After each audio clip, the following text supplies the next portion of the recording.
Oi, pessoal! Estamos aqui na nossa segunda aula sobre Revolução Francesa. E na aula passada nós paramos falando da fuga do rei, dessa fuga frustrada do rei. Então, ele é reconduzido para Paris junto com a sua família. E aí se reúne uma assembleia para elaborar uma nova Constituição para a França. Essa assembleia é dominada pelo Terceiro Estado.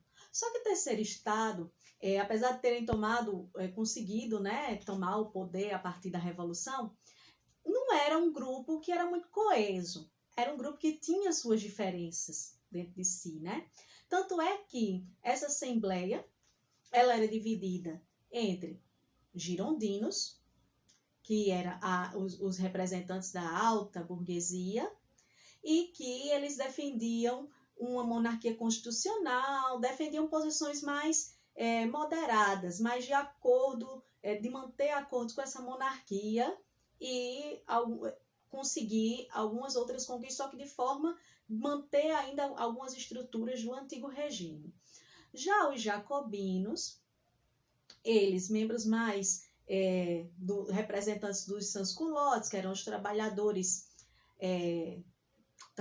da cidade e da pequena burguesia, eles defendiam mudanças mais radicais, mudanças mesmo de estrutura do antigo regime. Os girondinos, eles sentavam à direita do parlamento e acabaram sendo chamados como os partidos de direita.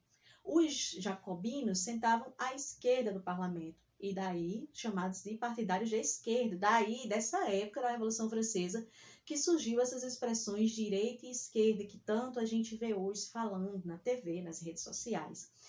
E, além de jacobinos, girondinos, a gente tinha a planície, ou pântano, que também eram representantes da alta burguesia, mas que às vezes votavam mais junto com os jacobinos, ou às vezes mais com os girondinos. Eles oscilavam muito. Na verdade, eles votavam mais por quem convinha a eles. Se as demandas que os jacobinos levassem fosse do interesse deles, eles votavam. Se fosse dos girondinos, então, eles eram conhecidos como os partidos de centro, sentavam a posição deles na Assembleia era no centro.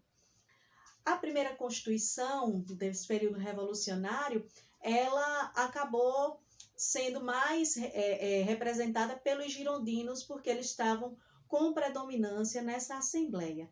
E essa primeira Constituição, ela determinava o seguinte, que a França seria uma monarquia constitucional.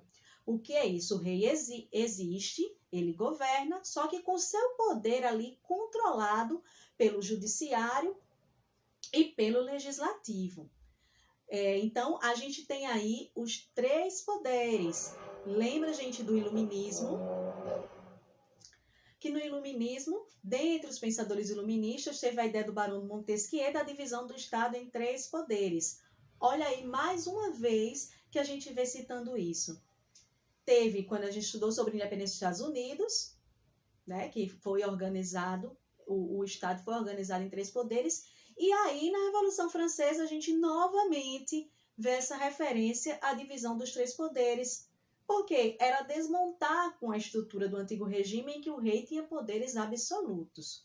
Então, a gente tem essa divisão em três poderes, a gente tem essa monarquia constitucional do rei existindo e governando, só que ali controlado por esse parlamento, e os deputados seriam eleitos de forma censitária, ou seja, através da renda, através do dinheiro.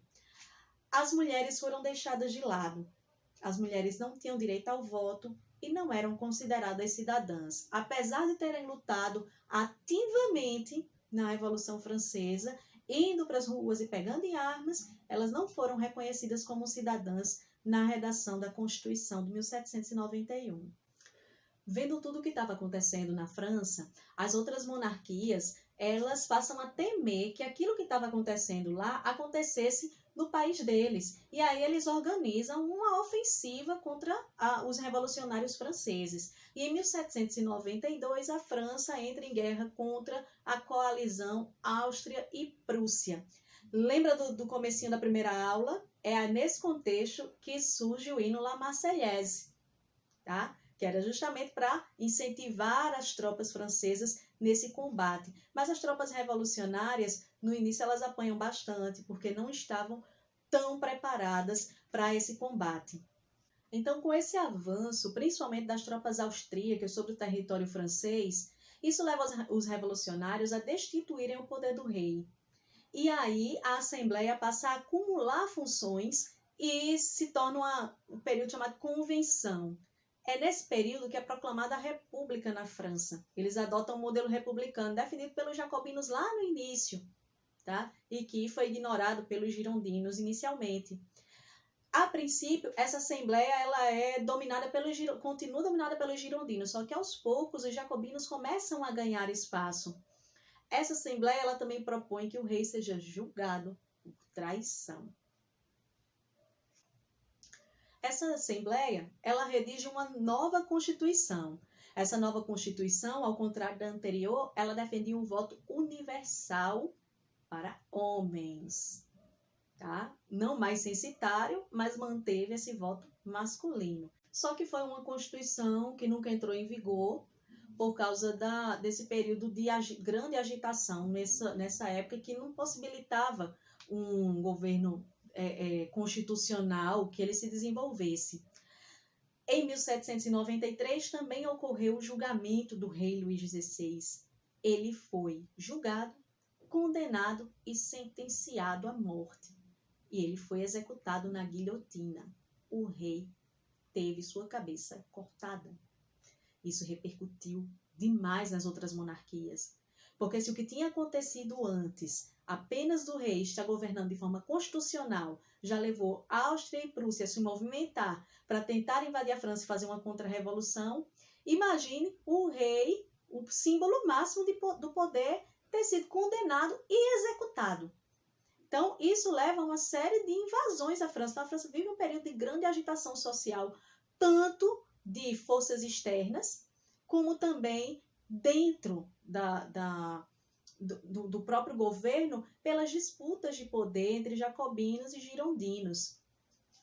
Essas disputas internas acabam ficando mais acirradas após o assassinato do Marat, um líder jacobino, pelas mãos de uma jovem girondina. E isso acaba gerando um clima de conspiração entre os membros, em que qualquer pessoa poderia ser suspeita de contra-revolução, de ser contra-revolucionário. E aí era preso e sentenciado à guilhotina. Muitas cabeças rolaram nesse período, que ficou conhecido como fase do terror.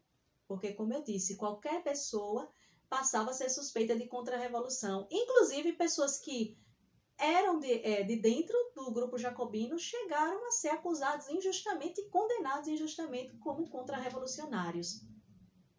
Essa fase do terror, como ficou conhecida, acaba sendo colocado um fim nesse período através de um golpe de Estado proposto pelos girondinos. Uma vez no poder, os girondinos iniciam uma perseguição aos jacobinos. Então, a gente continua com esse período esse momento de disputas internas. Essa perseguição dos girondinos aos jacobinos ficou conhecida como terror branco. Então, estava tendo toda essa agitação dentro dos grupos políticos da França, e também a França sendo atacada pelas monarquias absolutistas que desejavam abafar essa revolução. Então, veja bem, gente, o clima estava pegando fogo. Tanto recebendo ataques externos, quanto dentro a situação não se resolvia.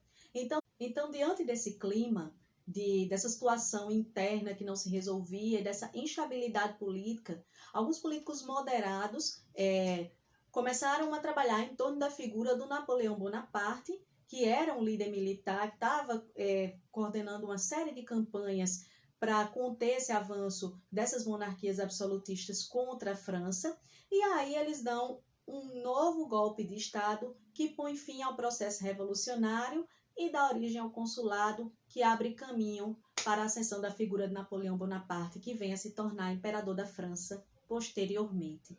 Mas isso é um assunto para outra aula. Até lá!